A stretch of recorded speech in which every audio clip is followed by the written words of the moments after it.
blood vessels such as cartilage. The lymph system vessels are extensive as the vessels of the circulatory system. The lymphatic system serves several functions.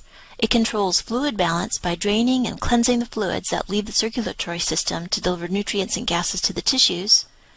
It interacts with the villi in the digestive system to absorb and deliver fats to the circulatory system. It also has an immunological protection from viruses, bacteria, fungi, and cellular debris that could damage the cells of the body. From your understanding of the circulatory system, you know that the blood passes through the arteries, arterioles, and then the capillaries. The capillary walls allow the fluid portion of the blood to exit the capillaries into the surrounding tissues.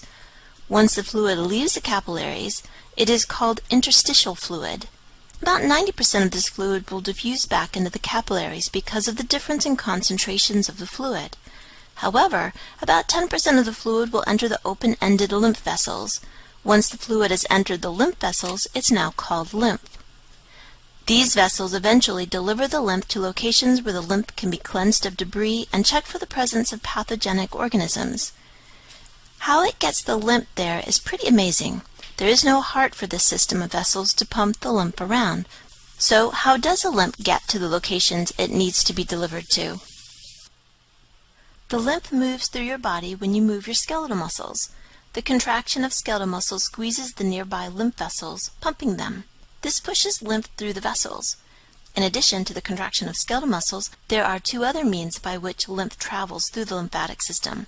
There are smooth muscles at the larger lymph vessels. The contraction of these smooth muscles adds to the force provided by the skeletal muscles.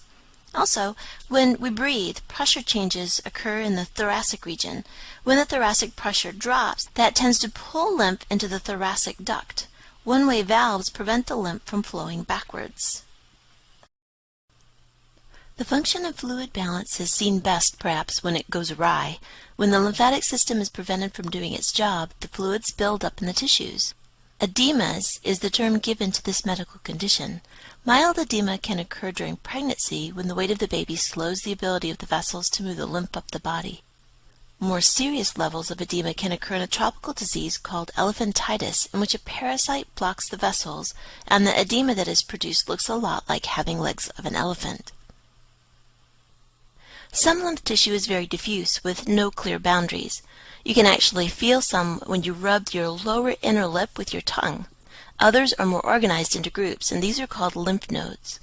Lymph nodes have three functions. First, they are testing stations. They monitor the blood by receiving samples of the blood plasma. Second, if the sample is rife with foreign invaders, they produce lymphocytes and send them into the bloodstream to try to destroy those invaders. In addition, the lymph nodes filter the lymph that they have so they can only return clean fluid back to the blood. Eventually, the lymph is returned to the circulatory system via the right and the left subclavian veins in the shoulders just above the heart level. Lymph nodules can be found as single structures in the body, or they can be grouped together in small clumps. That's what the tonsils are. They're groups of lymph nodules under the mucous membrane in the throat.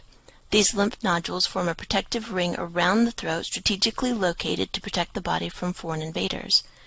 If the tonsils get infected, they can become inflamed and abnormally enlarged, as you see here. This condition is called tonsillitis. If the condition is chronic, the tonsils can be removed in a tonsillectomy. Tonsils tend to get smaller as a person matures, and they can actually disappear altogether in an adult. Peyer's patches are very similar to tonsils. They are groups of lymphocytes and lymph nodules that are in the small intestines. Typically, they're found in the last third of the small intestine. Once again, they're strategically located to deal with foreign invaders. The lymphatic system's second function takes place here in the small intestine as well, the absorption of fats. We will discuss this more in depth in the topic of digestion, but for now, know that there are specialized lymph vessels called lacteals in the intestinal villi. These pick up fats that are released from digested food and absorb it into the villus tissue. The liquid in the vessels take on a milky color. Instead of being called lymph, this fluid is called chyle. The chyle eventually gets dumped in the subclavian vein, just like lymph. That is how the fats enter the circulatory system. The spleen is a significant lymphatic structure and has a lot in common with the smaller nodes throughout the body. But unlike the lymph nodes, the spleen does not filter lymph. It's part of the lymphatic system, however, because it filters the blood. As the blood passes through the white pulp of the spleen, foreign invaders stimulate a response from the diffuse lymphatic tissue or the lymph nodules. The spleen also works to clean the blood of worn-out erythrocytes. Remember, red blood cells have a short lifespan. As a result, roughly 2 million erythrocytes die every second. They must be removed from the blood, and that's another job of the spleen. Before the blood leaves the spleen through the veins, it passes through the red pulp. Macrophages in the red pulp engage in phagocytosis to remove both foreign invaders and worn-out red blood cells. The third function of the spleen is to act as a reservoir for oxygen-rich blood. The spleen actually holds more blood than is necessary for its own metabolism. Therefore, it's an extra blood supply full of oxygen and nutrients. This serves as a backup supply of blood in case of blood loss. If the body detects blood loss due to hemorrhage, the sympathetic division of the ANS stimulates the smooth muscles in the capsule of the spleen to contract. This pushes the backup supply of blood into the bloodstream, compensating for the blood loss. Although the backup supply of blood in the human spleen is rather minor, it's a major factor in the physiology of some other mammals. Seals use the spleen as a built-in oxygen tank. When the seal dives, it conserves its oxygen as much as possible. However, when it's running low and cannot get to the surface, the smooth muscles of the spleen contract, sending the oxygen-rich blood stored there into the bloodstream. This gives the seal more time before it must surface to breathe. Although the spleen is part of the lymphatic system, you can live without it. If your spleen is ruptured due to an injury, it can be removed in a splenectomy.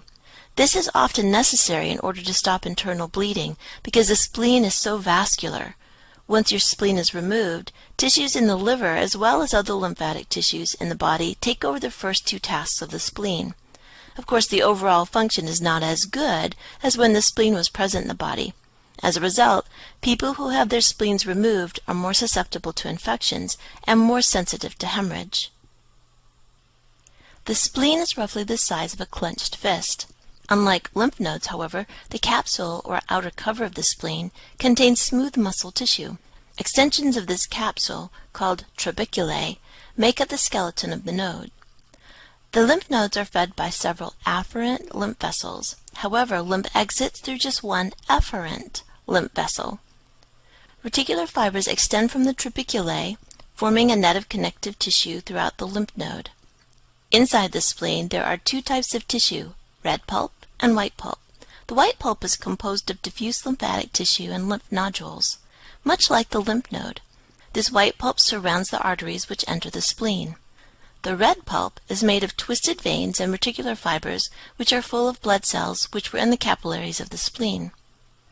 Lymph nodules contain germinal centers where rapid mitosis of lymphocytes can take place in response to foreign invaders found in the lymph. Lymphocytes produced in the germinal centers are released into the lymph and eventually reach the bloodstream, where they can be transported to the tissues. Another lymphatic system structure is the thymus gland. Like the tonsils, the thymus gland changes as a person matures. When a person is young, the thymus gland is large in proportion to the body size. During this stage of life, it is mostly lymphatic tissue. After puberty, it decreases in size and becomes mostly fibrous and fatty tissue. What does the thymus gland do? Like many things in the human body, the scientific community is still rather puzzled by the thymus gland. We know that while a person is young, immature lymphocytes known as T lymphocytes leave the bone marrow. Remember, blood cells are made in the bone marrow, and they travel to the thymus. Through a remarkable maturation process, sometimes referred to as thymic education, T lymphocytes that are beneficial to the immune system are spared, while T lymphocytes that might evoke a detrimental immunological response are eliminated. For example, if you have type A blood, T lymphocytes which attack the A antigen are destroyed. However, T lymphocytes which attack the B antigen are allowed to mature and enter the bloodstream. Notice that this one is called a gland. That means that one of its functions is to secrete hormones, making it also a part of the endocrine system as well as the lymphatic system. It produces hormones. Principal among them is the hormone thymosin. What does thymosin in the body do? Well, we're not really sure. We know that it affects the immunological response of the body. However, the way that it's done remains unclear. One prevalent thought is that thymosin stimulates the activity of lymphocytes to migrate to other lymphatic tissues.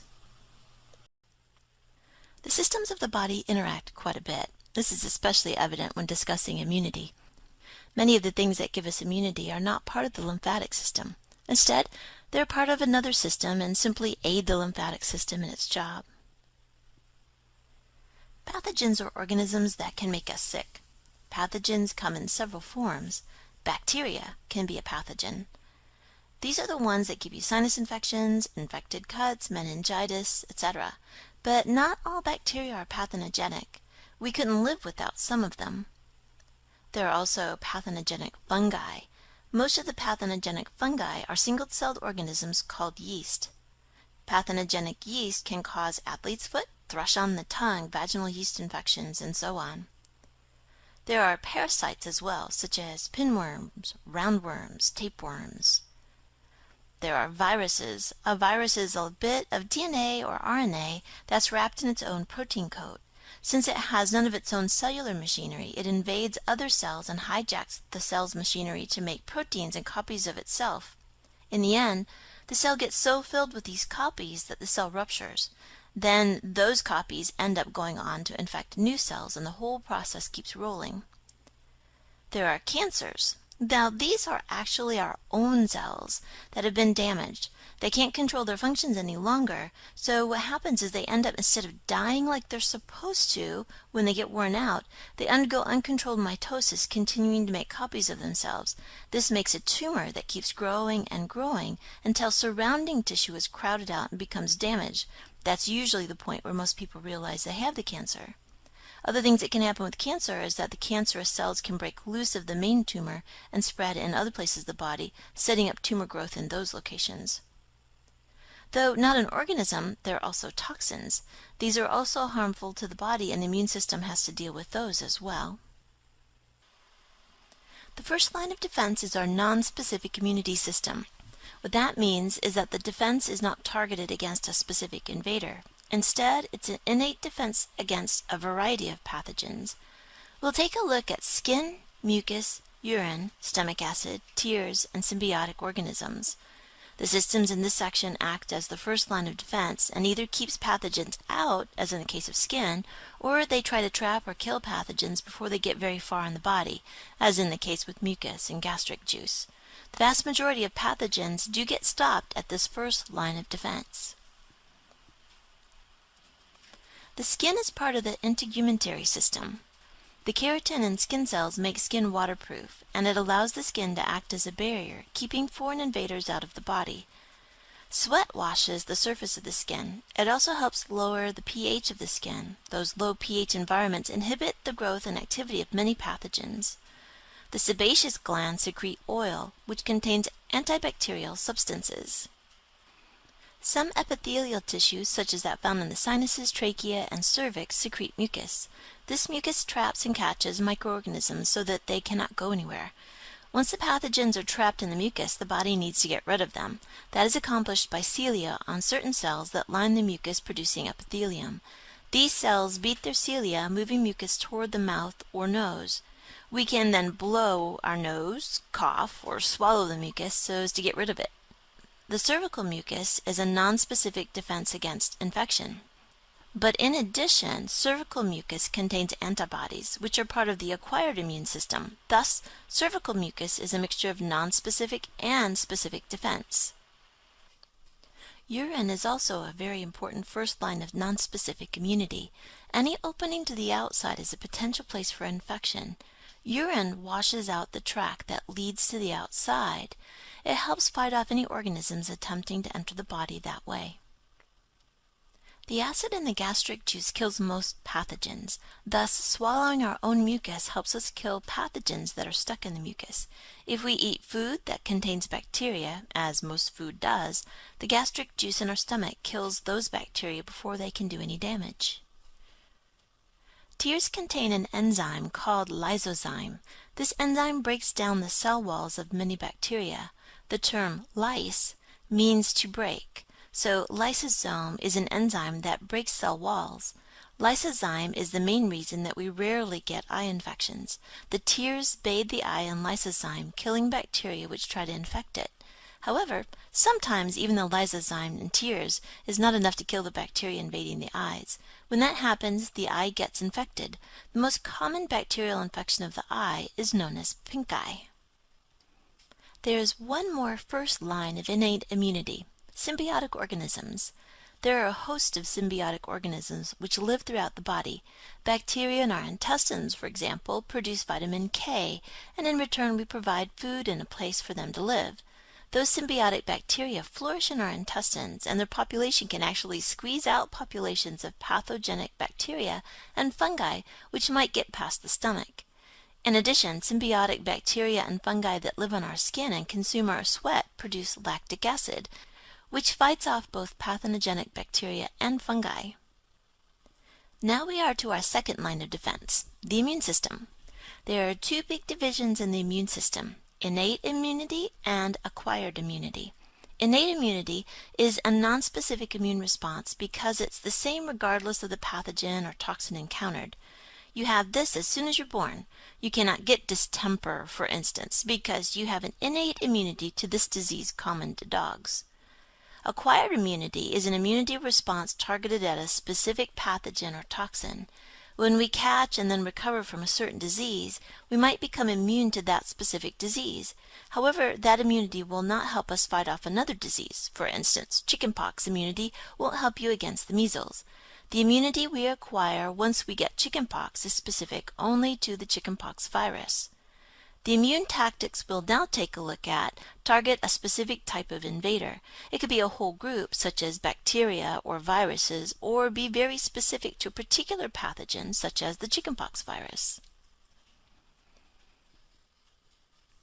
Interferon is a protein produced by a cell infected by a virus. There's really no hope for a cell once the virus enters the lytic pathway. However, as it's being attacked by the virus, the cell will produce interferon. The interferon won't save that cell, but it will affect neighbor cells as they're being signaled to strengthen themselves against viral attack. Complements are involved in fighting foreign cells, which are generally bacteria. The complement system is made up of 20 plasma proteins made by the liver, which is then released into the bloodstream. Like blood coagulation factors, these proteins stay inactive in the blood serum until something activates them. The foreign invader itself can activate the protein, or the presence of antibodies bound to antigens can do the activation. Either way, this happens only when foreign cells are present. They can lyse bacteria. The complement proteins combine to form a hole in the plasma membrane of foreign cells, particularly bacteria. This causes its components to leak out, killing the foreign cell. Not only can the complement proteins lyse bacteria, but they can also attract phagocytotic cells.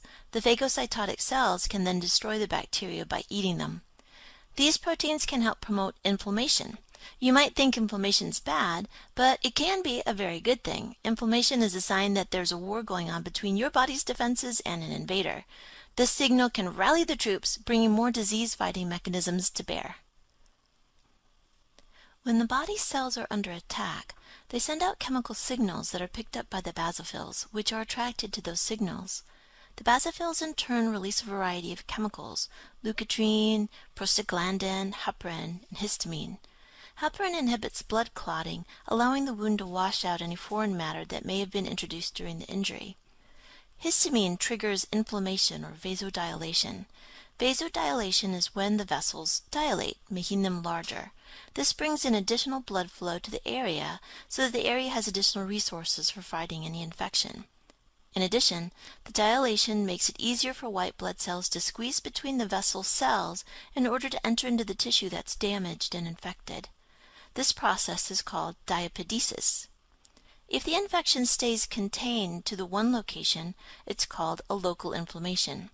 But if that infection escapes into the bloodstream and spreads throughout the body, it triggers a systemic inflammation.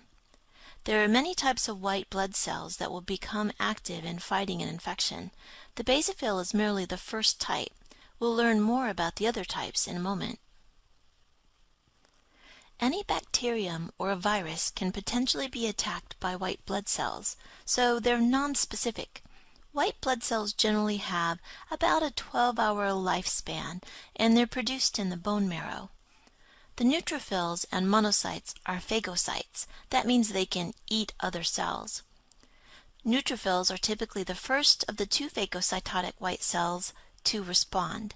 They are not very large, and they can only consume about 20 bacteria before they reach the end of their lifespan.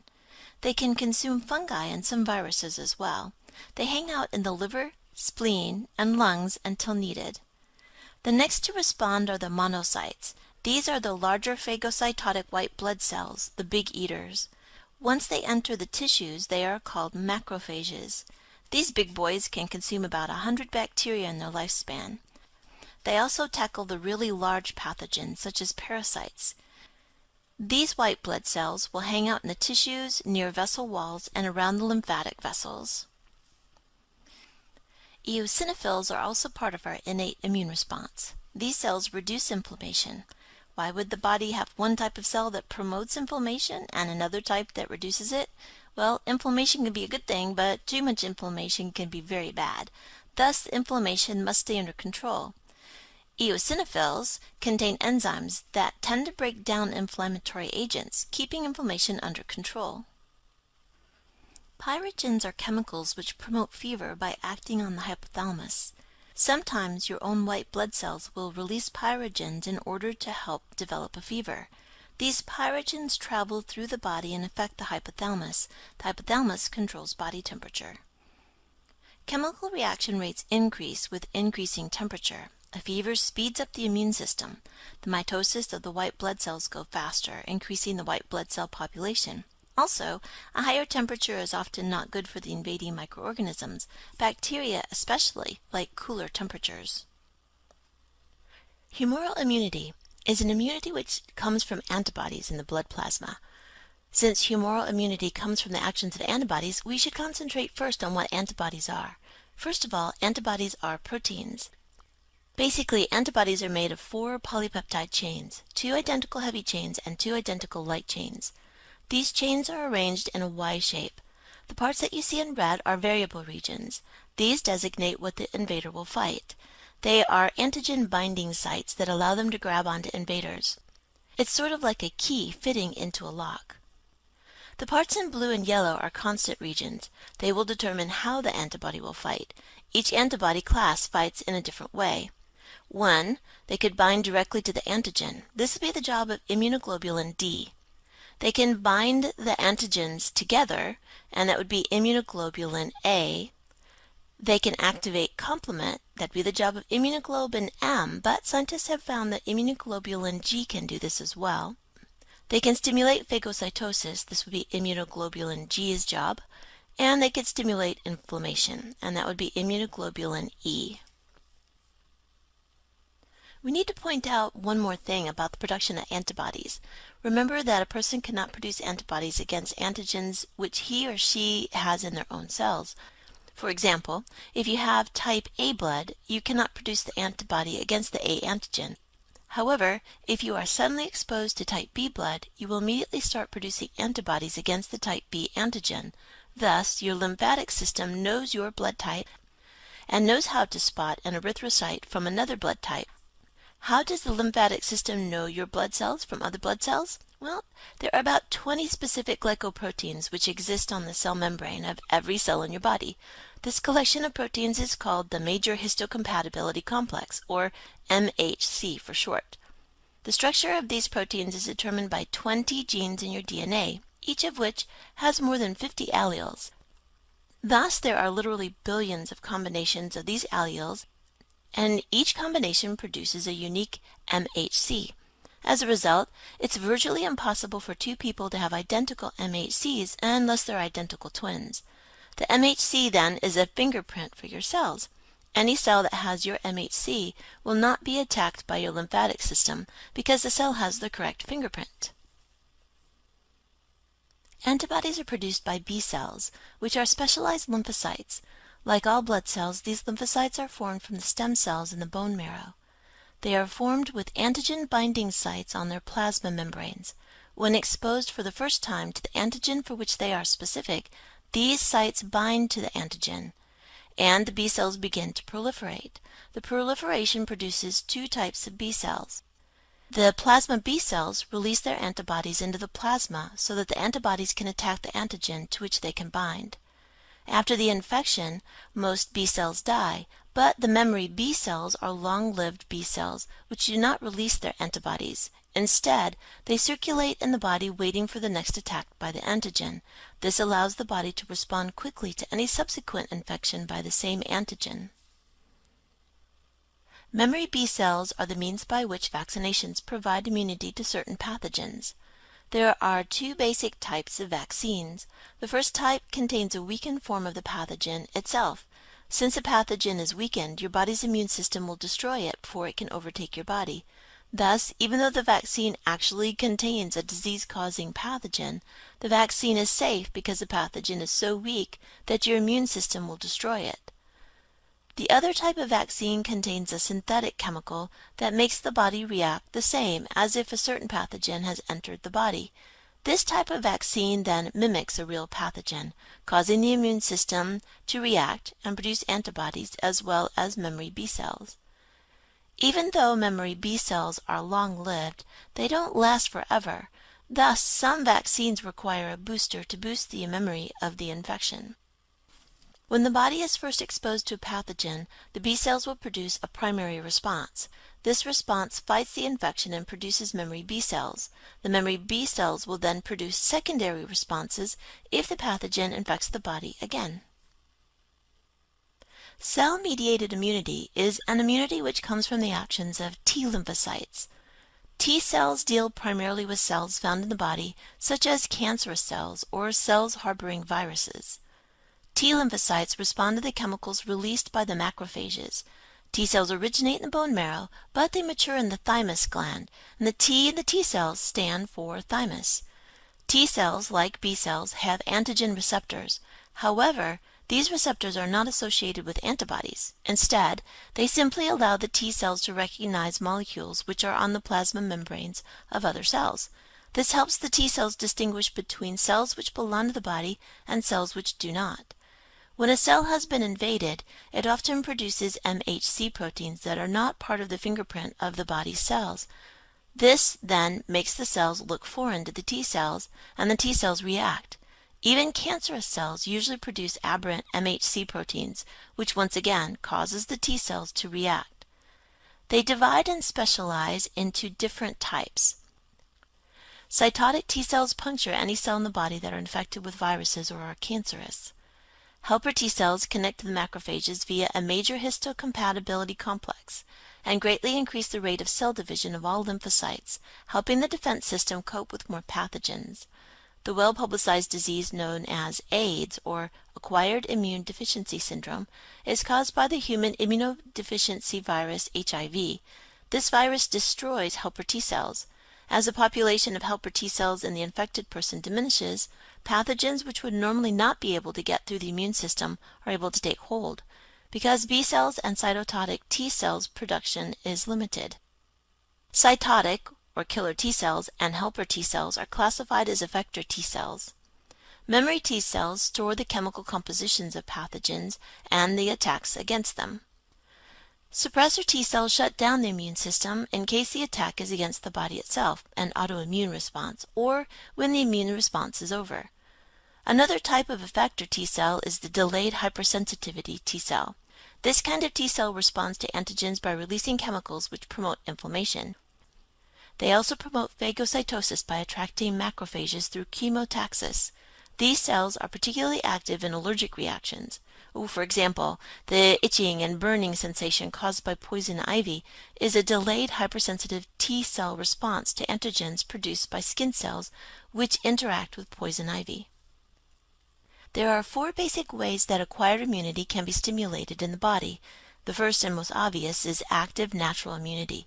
This is the acquired immunity which comes from being exposed to a pathogen. For example, when you are first exposed to the chickenpox virus, you get sick. Your body must fight off the virus. However, after that, you don't get sick from the chickenpox virus again because your body has the memory B cells or T cells, which will produce a quick and effective response for any secondary responses that are needed. You can also receive acquired immunity artificially, which is referred to as active artificial immunity. This is the immunity that you receive from vaccines. The vaccine causes your immune system to react, forming memory B cells or T cells, and this in turn gives you acquired immunity to that disease. But the immunity is artificially induced. Passive natural immunity occurs between the mother and the baby. Immunoglobulin G is an antibody that can travel across the placenta during pregnancy, providing the baby with the same immunity which the mother has. In addition, immunoglobulin G antibodies are found in breast milk. Thus, the baby receives immunity from diseases to which the mother is immune by breastfeeding. The final means by which immunity can occur is passive artificial immunity. In this situation, a different individual is exposed to a pathogen and thus creates antibodies. Those antibodies are then removed from the individual and transferred to someone else. This provides immunity to the pathogen. Although this procedure is often done using another human, sometimes an animal, such as a horse, can be injected, and then the horse's antibodies can be transferred to the person who needs the immunity. This is only a temporary fix, however, since the antibodies will be removed from the person who receives them in a relatively short period of time. Examples of this procedure include treatments to fight rabies and tetanus in people who are not vaccinated against the disease but are exposed to them. One type of immunity which is not good is autoimmunity. In autoimmunity, the body cannot differentiate between the MHC of its own cells and that of others. Thus, it starts attacking its own cells. Multiple sclerosis, for example, is an autoimmune disease.